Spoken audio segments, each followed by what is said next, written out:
mikrofoonka alla siiyo.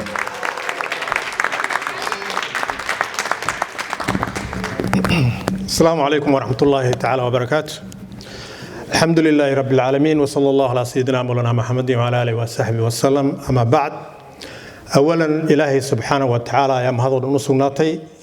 الله سبحانه وتعالى نابوري عالم كان نكيني نقول إرزاقي عافمات نقصي الله سبحانه وتعالى نابوري عند جحانت نقدين بني آدم كان نقدين بني آدم كان نقد دورتي أو نقدين أمضى كو خير كبنا أمة محمد صلى الله عليه وسلم أمضى النبي محمد نقد دورتي إسلام كان نقدين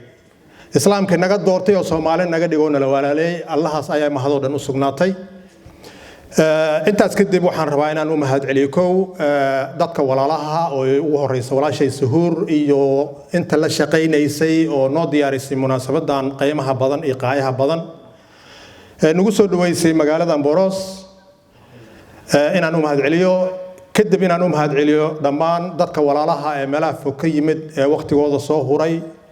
u soo huray munaasabadan oo aysan ogeyn waxay kala kulmayaan iyo muhiimadda ay leedahay aan markaas war u hayn ilaa ay warbixinta ka helaan mahad celin kadib kulay wixii bisha cagaaran ku saabsan dadkaas walaalaha ka hadlay aniga waxaan rabaa inaan ka hadlo maybe arinta guud ee Soomaaliya markaan dhaha waxaan rabaa inaan horta isweydiiyo aniga maxaan ka aaminsanahay dalkeeni adiga maxaad ka aaminsan tahay annaga maxaan ka aaminsanahay taas ayaan rabaa horta inaan isweydiiyo aniga waxaan ka aaminsanahay dalka inaan ku leeyahay halka guriyoon ku xaroodo ganjeelkiisa wixii banaankeena aan shaqo ku leen adigana sidaas oo kale ka aaminsan tahay annagana saas oo kale ka aaminsanahay maadaama dadkii ay aaminsan yihiin aniga dadkii waxaan rabnaa inaan ka dhaadhicin annaga maanta Soomaaliya waxay u baaba'day waa aniga waxay u baaba'san tahay geed kaliya maaha nolosheena dhan waxay u baaba'san tahay waa aniga marka waxaan rabnaa dadkii inaan aniga ka saarno oon annaga u saarno sababtu waxa maahay annaga iyo aniga xoog badan soo sidaas ma ha inteenan hadda meeshan iskugu nimid hadaanan isu imaanin shakhsi kaligiis meesha wax kama qabanayo laba shakhsi kaligood waxba kama qabanayaan soo aniga waxa ka muhiimsan annaga dadka waxaan rabnaa marka inaan ka soo saarno bayada mugdiga aniga oon u soo saarno annaga si ay u fahmaan markaan annaga wax ayaan aniga wax helaa because dadka maanta waxa ka dhaacsan aniga waxay ugu dhaacsantaa waxa waaye waxa uu ka fikiraa kaliya maanta waxaan keenana waxa waaye baahida jirto waxaan rabaa marka inteenan hadda geed abuur kaliya kama hadlayo waxaan rabaa inteenan meeshan fadhido iyo in naga maqanba iyo intaan gaarsiin doonaba qof kastaba maanta Soomaaliya lacag u diraa Soomaa biil baa loo diraa dad baahan baa lacag loo diraa baahidaas iyo lacagtaas la diraa waxaan rabnaa inaan wacyigelin ku darno oon dhahno war haade gurigaaga banaankiisa qashin ma yaala ka qaad inaad u raacayso markaad lacagtu dirto gurigaaga banaankiisa geed ma leeyahay geed ku talaal inaad u raacayso markaad lacagtu dirayso yaani waxa waaye dadka in wacyigelinta waxa waaye qayb weyn ayaa ka qaadataa nolosha bini aadamka sidoo hadda walaalkay Cabdidaahir sheegay dhibaatada jirta waxay tahay ummadda wax kor ka socdo baa loo keenaa wax hoos ka bilaabana looma geeyo waxa hadaysan hoos ka bilaabanin oo ummadda aan la dareensiinin lahaanshaha waxa way baaba'ayaan laakiin wax markaad hoos ka bilawdo qofka u baahan aad ka bilawdo ee aad adiga maaragtay ku dadaasho inaad ugu celceliso qofka wuxuu dareemaa lahaanshihi wadankeena waa laga soo qaxay dagaal baa ka dhacay bini aadamka kaliya kama qarxin xayawaanaadkeena duurjoogta way qarxin maxaqi xayawaanaadkeena Itoobiya iyo Kenya u dhamaadeen hal xayawaan nooma joogo dhulkan jubbada hoose iyo jubbada dhexe iyo gedo meelaha xayawaanaadka ugu badan ay ahaayeen maantana xabad kuma arkaysid Kenya ay wada qaxeen xayawaanaadka soo xayawaanaadka waa qaxay dadkii waa qaxeen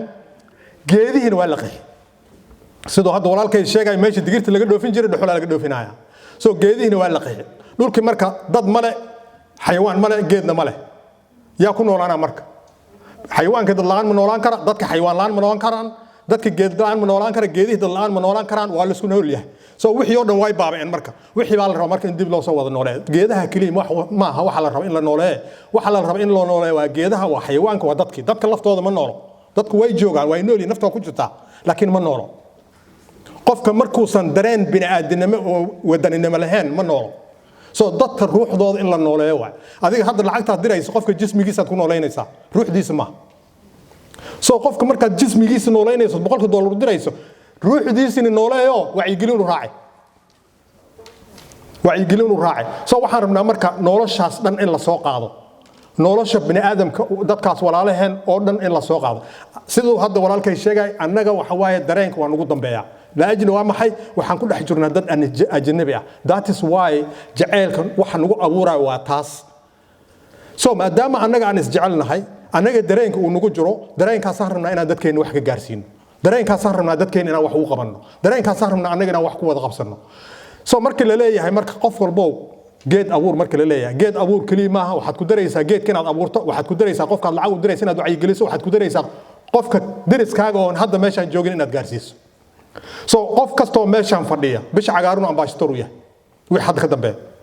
qof kasta oo cawada maanta nagala soo qayb galay ama caawa nagala soo qayb munaasabadan bisha cagaarun wuxuu yahay ambassador qof walbo qofkaad aragtay inaad gaarsiiso insha Allah oo aad maaragtay aan arinta bisha cagaaran ay faafto arinta wadanka wacyi gelintiisana ay faafto